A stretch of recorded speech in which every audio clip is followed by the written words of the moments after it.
Mohsin bag साहब, programme का आगाज़ में आपसे करना चाहूँगा। बड़ा अहम दिन है, पाकिस्तान में मुज़ाकरात हो रहे हैं, अमेरिका ईरान मुज़ाकरात करेंगे, पाकिस्तान सालसी का किरदार अदा कर रहा है। वो वक्त बीत गया जब कहा जाता था जी कि पाकिस्तान सालसी करवाएगा, पाकिस्तान बातचीत करवाएगा, लेकिन आज दुनिया पाकिस्तान की इस हैसियत को तस्लीम कर रही है। क्या समझते हैं आपको, हुकूमत की कोशिशें, हुकूमत की जितनी भी कोशिशें हुई वो कामयाबी तक पहुँची, पाकिस्तान ने अपना मुकाम दोबारा से हासिल किया, कितना इसके असरात होंगे हमारी खारजा पॉलिसी के ऊपर और आने वाले मुस्तकबिल में? मलिक साहब, बहुत शुक्रिया। पहले तो सबसे पहले अल्लाह ताला का शुक्र अदा करना चाहिए कि आज पाकिस्तान ने ये दिन देखा है और पाकिस्तान की जो हैसियत आज है और दुनिया ने जो माना है वो आज से पहले पाकिस्तान की हैसियत कभी नहीं थी। और अल्लाह ताला करे कि ये प्रोग्राम हमारे यहाँ ही पाया तकमील तक पहुंचे, ये मुआहदे, और हम इस जो तनाज़ा था उसका जो है पीसफुल सोल्यूशन परमानेंटली हमारे यहाँ से हो।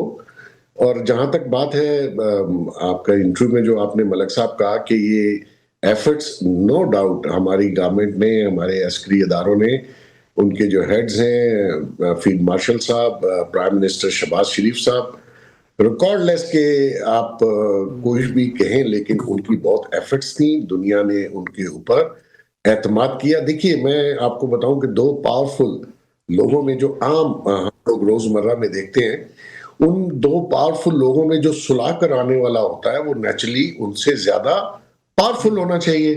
वो कि हमारी ये चीजें उस तरह नहीं है उन मुल्कों की तरह, लेकिन अल्हम्दुलिल्लाह लोगों ने हम पे ट्रस्ट किया, दुनिया ने माना कि हम लोग ये पीस नेगोशिएशंस और ये पीस डील करवा सकते हैं, और उसमें हम कामयाब भी हुए। और मैं तो पूरी कौम को कहूँगा, दुआ कीजिए कि इसमें पाकिस्तान को कामयाबी मिले, और इसके बाद हमारा जो एज ए कंट्री और एज ए पाकिस्तानी जो पूरी दुनिया में जो हमारा नाम है या हमारी जो पोजीशन थी, पहले देख लीजिए और अब देख लीजिए, उसमें बहुत ज़मीन आसमान का फ़र्क है।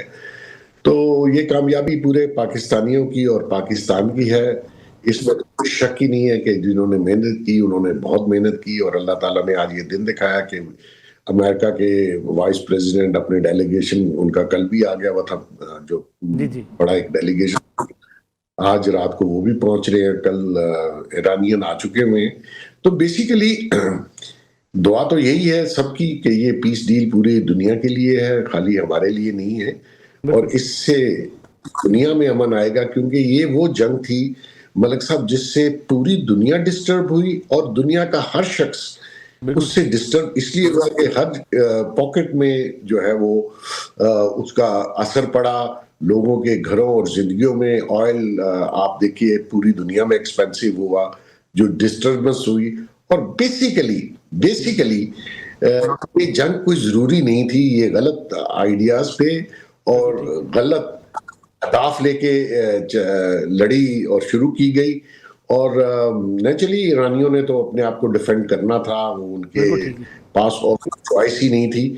अब तो सिर्फ ये देखना है कि हम इन दोनों ममालिक को कोई विन विन सिचुएशन वाली, क्योंकि इस बार में अमेरिकन तो कह रहे हैं हम जीत गए, लेकिन जीत तो इस तरीके से नहीं होती, जीत वही होती है जो दुनिया माने।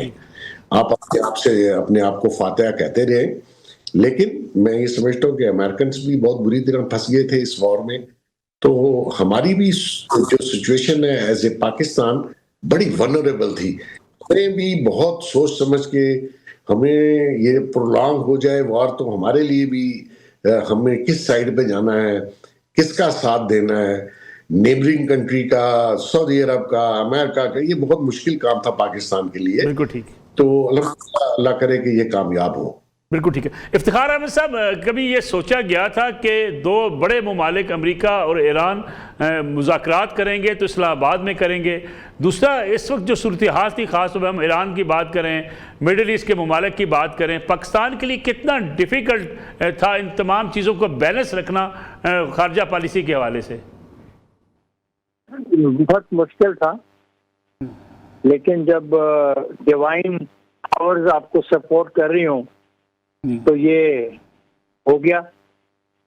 ऐसा ही लगता है। हमारे जनरल साहब का नाम उन लोगों में शामिल किया जा रहा है जिनके बारे में ये कहा जा रहा है ये उन लोगों में से हैं जिनका विजन है। देखिए कैसे फैसले होते हैं, कुदरत के फैसले कैसे होते हैं।